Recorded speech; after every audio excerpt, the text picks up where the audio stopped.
दोस्तों कहते हैं ना, हमें जरूरत से ज्यादा कभी भी अच्छा नहीं बनना चाहिए।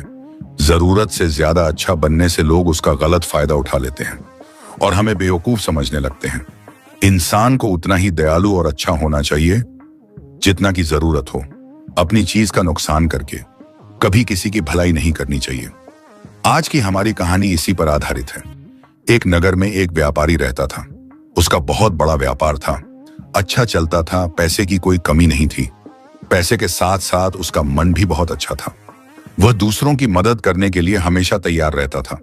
उसकी इसी अच्छाई का फायदा उठाकर आसपास के लोग हमेशा उससे मदद मांगने आ जाते थे। वह व्यापारी किसी को कष्ट में नहीं देख पाता था, इसलिए अगर लोग उससे झूठ भी बोलते थे तो उसे सच समझ बैठता था। अब सभी लोग यह समझ गए थे कि वह व्यापारी धनवान के साथ साथ बेवकूफ भी है, क्योंकि यह सभी की बातों को बहुत जल्दी मान लेता है और पैसे से मदद भी कर देता है। उसकी यही अच्छाई उस पर बहुत भारी पड़ गई। धीरे धीरे लोगों की मदद करते करते उसके पास पैसे कम होने लगे। व्यापार में घाटा आने लगा।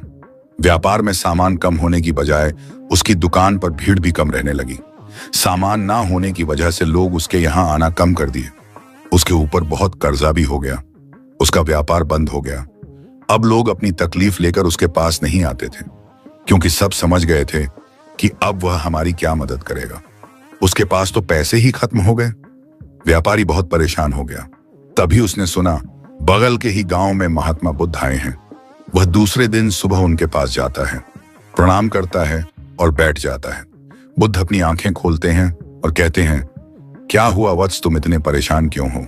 व्यापारी रोने लगता है और रोते रोते अपनी सारी कहानी उनको बता देता है। बुद्ध कहते हैं, वत्स, इंसान को कभी भी जरूर से ज्यादा अच्छा नहीं होना चाहिए, क्योंकि लोग उसका फायदा उठाने लगते हैं और तुम्हारे साथ भी ऐसा ही हुआ। तो अब व्यापारी बोला, बुद्ध, तो क्या मैं अपनी दयालुता छोड़ दूं, लोगों की मदद करना छोड़ दूं, मैं भी निर्दय और कठोर हो जाऊं? आपकी कहने का क्या यह मतलब है? बुद्ध कहते हैं, नहीं, मैंने यह नहीं कहा। मैंने तो कहा जरूरत से ज्यादा दयावान होना खुद के लिए ही नुकसान होता है, जो आज तुम्हारे साथ हुआ है। आज अपनी हालत देखो। काश तुम इतने ज्यादा दयावान नहीं होते, लोगों को समझ पाते। जब तुम्हारे पैसे खत्म हो गए, लोगों की मदद नहीं कर सकते हो, तो आज तुम्हारे पास लोग आना बंद कर दिए। शायद मेरी बात तुम नहीं समझ पा रहे हो। मैं तुम्हें एक कहानी के माध्यम से समझाने का प्रयास करूंगा।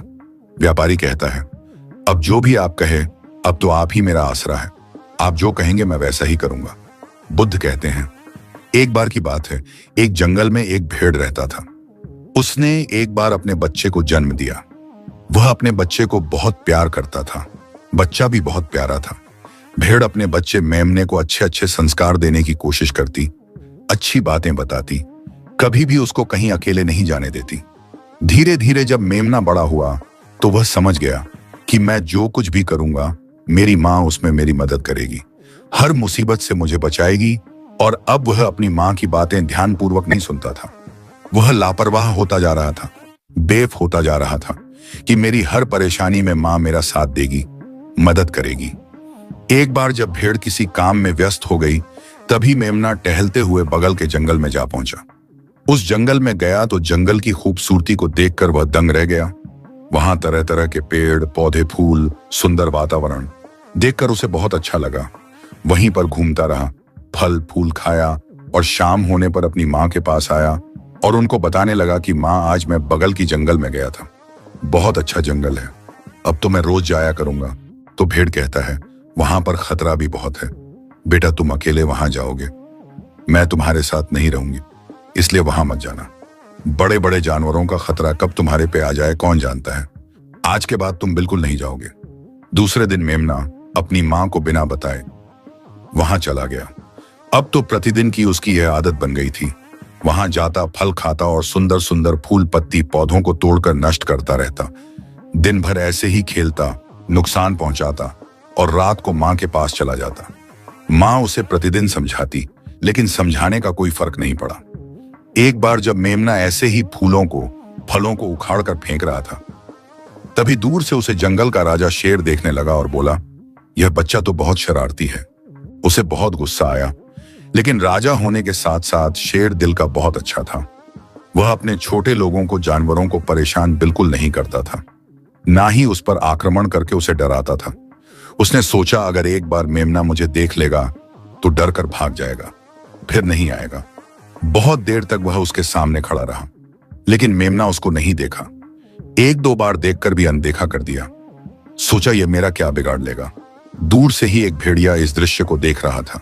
जब मेमना वहां से चला गया तो भेड़िया आया और शेर से बोला, महाराज, मैं आपका यह अपमान बिल्कुल नहीं बर्दाश्त कर पा रहा हूं। उसने आपको देखकर भी अनदेखा कर दिया। आपने उसे क्यों जाने दिया? उसको डराना चाहिए था, धमकाना चाहिए था। आपको देखकर भी उसे बिल्कुल भी डर नहीं लगा। तो शेर ने बोला, कोई बात नहीं, मैं छोटे जानवरों को नुकसान नहीं पहुंचाना चाहता। मैंने सोचा वह समझ जाएगा। तो भेड़िया बोला, कहां वह समझा? आप मुझे आदेश दीजिए, मैं उसको अच्छे से समझा दूंगा। तो शेर बोला, उसका नुकसान नहीं होना चाहिए, वो भी तो अभी बच्चा है।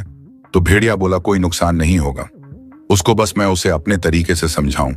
तो शेर बोला, अगर तुम अपने इस काम में सफल हो गए तो मैं तुम्हें सबके सामने सम्मानित करूंगा। भेड़िया खुश हो गया।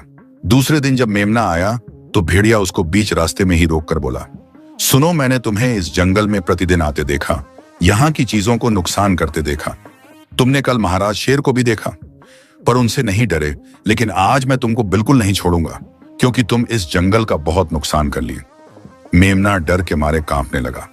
उसे अपनी मां की याद आ गई और बोला, मुझे जाने दीजिए, आज के बाद मैं जंगल में कभी नहीं आऊंगा, पलट कर नहीं देखूंगा, सपने में भी नहीं विचार करूंगा।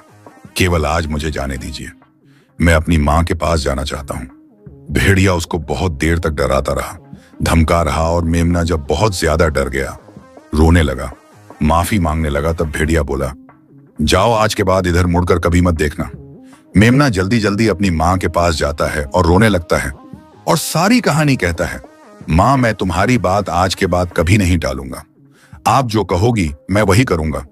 तब वह व्यापारी कहता है, बुद्ध महाराज, मैं आपकी बात को बहुत अच्छे से समझ गया, अब आप जैसा कह रहे हैं मैं वैसा ही करूंगा। हमें अच्छा उतना ही होना चाहिए जितने की जरूरत हो, जरूरत से ज्यादा कोई भी चीज होती है तो नुकसान ही पहुंचाती है। वह बुद्ध को प्रणाम करके वहां से चला जाता है। तो दोस्तों, आज की हमारी कहानी आपको कैसी लगी कमेंट बॉक्स में कमेंट करके हमें जरूर बताइएगा, तथा अपने दोस्तों को शेयर करना बिल्कुल मत भूलिए। नमो बुद्धाय।